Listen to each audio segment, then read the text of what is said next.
Ah, the Land Raider. Who doesn't love this big trundling box of a heavy transport? The primary mode of ferrying Space Marine Terminators across the battlefield, at least outside of teleporters. Not to mention a proper threat for enemies to deal with. Las cannons, heavy bolters, pintle-mounted weapons. Heck, this thing's got several distinct configurations for you to put them in. Even the Chaos Forces get their own variety. But the Land Raider didn't start out quite as we see it today. It took a while before the thing we now know to be the big, lovable brick of a tank became the menace it is today on the fields of 40k and Horus Heresy. So today, I'm going to go through the history of the Land Raider, all the while showcasing the miniatures thereof, if I have them available. There will be some pictures for the ones I don't have. The year? 1987. The place? Nottingham, England. Games Workshop has just released their newest game system, Warhammer 40,000 Rogue Trader. Now, of course, this meant the release of a rulebook, but alongside this we got some new miniatures, including some beautiful, if low detail, plastic Space Marines. But one thing we did not get was any bigger vehicles. And by that I mean bigger than a dreadnought or a jet bike.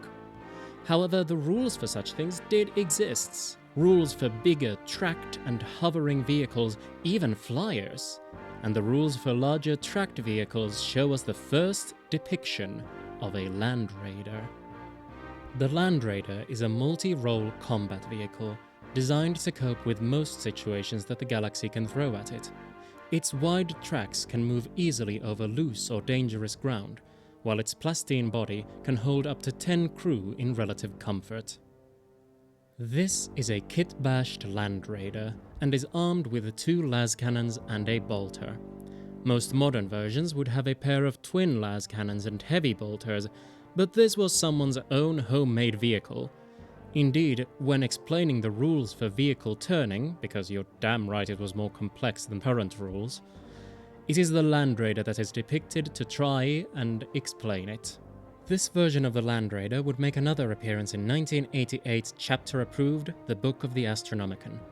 Alongside Bullock jet cycles, Vincent Black Shadow attack bikes, Gravatax, awkward Imperial attempts at imitating Eldar grav tanks, and the newly released, although not entirely never-before-seen, Land Speeders, which had also rules in the core rulebook. The Land Raider is shown as a part of the standard Space Marine army list, though it is called a Hellfire Land Raider here. This is due to the fact that in August of that year, 1988, GW would release the RTB-5, the Imperial Land Raider. This big, beautiful baby was originally released in boxes of 2 for a mere £12.99, which would be 36.62 today, making me desperately want to make a time machine. Mine here is not entirely a complete original one. I got this from a seller that bundled in an original Predator tank's turret, some extra plastic bits, and a big blocky Lego gun. The heavy bolters strapped to the sides are from the Horus Heresy Contemptor Dreadnought, while the pintle-mounted heavy bolter is from the Horus Heresy Vehicle Upgrade Sprue. Apparently the bit on the back of my Land Raider is some sort of las weapon from an epic-scale Titan, but I cannot confirm that personally. This kit would later be repackaged as the RTB-11 Land Raider, containing only 1 Land Raider. As one of only 2 plastic miniature kits alongside the Rhino, technically also the Predator, the Land Raider was usable by not only Space Marines, but also Imperial Army, Squats, and even Eldar, Iriel's Eldritch Raiders getting Hellfire Land Raiders, and Harlequins being able to use the tanks as well. In 1989's White Dwarf 119, along with an advert for the band Bolt Throwers' album Realm of Chaos Slaves to Darkness, and an advert for the Milton Bradley games Axis and Allies and Shogun, we got an article for the Spartan. The Spartan typifies the ingenuity and inventiveness of Space Marine engineers when faced with a specific tactical need.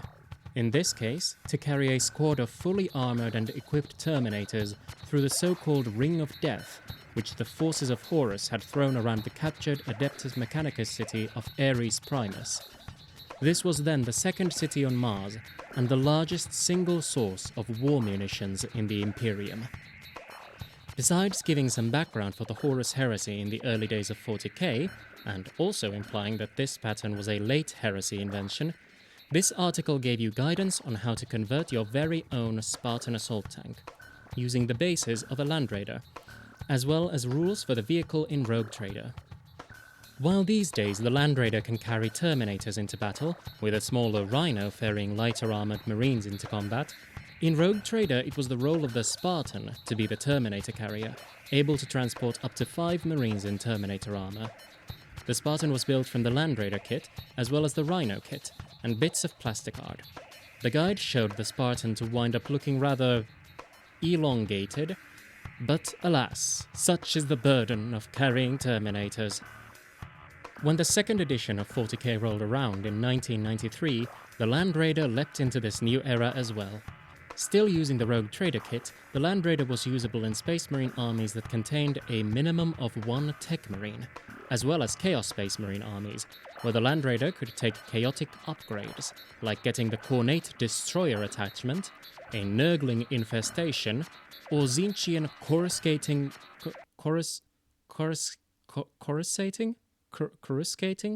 Coruscant? Warp Flame. One can only assume that you were encouraged to model this on your Land Raider. I certainly would have, if I had a Chaos army with a Land Raider for 2nd edition. In White Dwarf 249 from May 2000, we got our first glimpse at the future of the Land Raider. This Land Raider, which would later come to be known as the Land Raider Phobos, is the current version of the Land Raider. I, unfortunately, do not have this model to showcase, so you'll have to settle to some lovely art and professional miniature photos instead of my crappy video and pictures. I know, you're devastated. Featuring some armouring on the top track, armoured hoods for the las cannon, and new hull-mounted weapons, the Land Raider Phobos is a far more detailed kit than the old Land Raider. It's also slightly longer than the older design and has much more stable sponsons. The old design had these little tabs that allowed the las cannon sponsons to move, but they were, and still are, rather prone to breaking. The Phobos design has the cannons pinned in the sponsons, allowing them to swivel side to side. This pattern has also seen multiple upgrade options, some of which being originally metal upgrade kits before being made in plastic, while others were resin upgrades available through Forge World. The standard Phobos pattern had sponson-mounted twin las cannons and a hull-mounted twin heavy bolter. One of the earliest variants was the Land Raider Crusader, a pattern discovered by the Black Templars, which replaces the las cannon sponsons with twin Hurricane bolters, which is 3 twin-linked bolters stacked on top of each other, and a hull-mounted twin-linked assault cannon. The Land Raider Redeemer sports sponson-mounted Flamestorm cannons alongside the hull-mounted twin assault cannons, while the Prometheus drops the hull-mounted weapons completely, opting for 4 sponson-mounted twin-linked heavy bolters. The Land Raider Terminus Ultra is one of the more ridiculous patterns, having the standard sponson-mounted twin las cannons, while adding hull-mounted las cannons and ditching side doors for 2 more las cannons. The Land Raider Excelsior is a command Land Raider and has a hull-mounted graviton cannon. The Land Raider Achilles is a more close-quarters variant, having twin-linked multi-melters on the sponsons, alongside a Thunderfire cannon mounted on the hull, functionally turning the Land Raider into a siege tank. Speaking of, the Ares pattern, exclusive to the Dark Angels, utilizes sponson-mounted twin-linked heavy flamers and hull-mounted assault cannons, but replaces its assault ramp with a heavy dozer blade and a Vindicator's demolisher cannon. The Helios pattern has no hull weapons, but has a whirlwind missile launcher for anti-air combat. Finally, the Imperium's most elite warriors have their own versions, the Grey Knights getting a Land Raider with the option for Psi Cannon bolts, and the Adeptus Custodes get their own venerable Land Raiders, though they are virtually identical to the standard one, save for golden hulls. In 2004, GW released the first book in the Visions of Heresy series, the Horus Heresy Visions of War. This series told an overview of the Horus Heresy, with various artists' depictions of what the heresy looked like. Many decided to look to the Rogue Trader era for inspiration, and as such, many old designs were reintroduced, including the old Land Raider, shown here as an older lost pattern of tank. In 2012, Forge World released the Horus Heresy Book 1, Betrayal, and along with it, a set of brand new miniatures for this new way to play 40k, and along them were the resin kits for the Land Raider Proteus and the Spartan Assault Tank.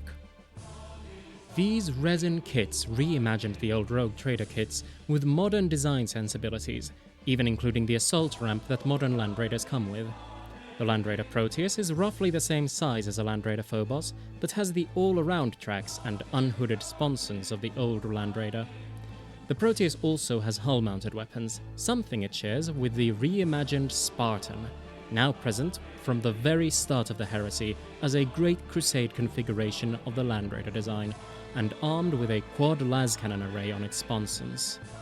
It's longer than the Land Raider Proteus, but not just in the size of its hull. The track mounts are also longer, to match the hull better than the old design did.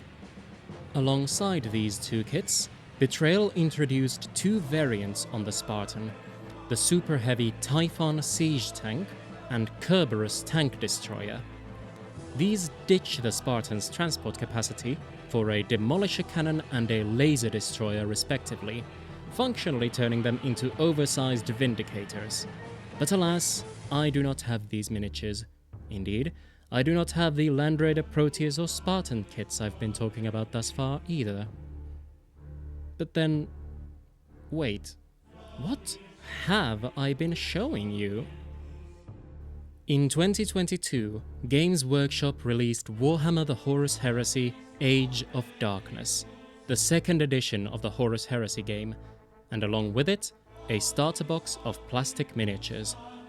Inside, one could find 40 Space Marines in Mark VI Corvus armor, the classic Beaky armor, 10 Terminators in Cataphracti armor, same sculpts as in the Betrayal at Calth board game, 2 Praetors, a plastic Contemptor Dreadnought, and, for the first time, an official plastic Spartan Assault Tank kit.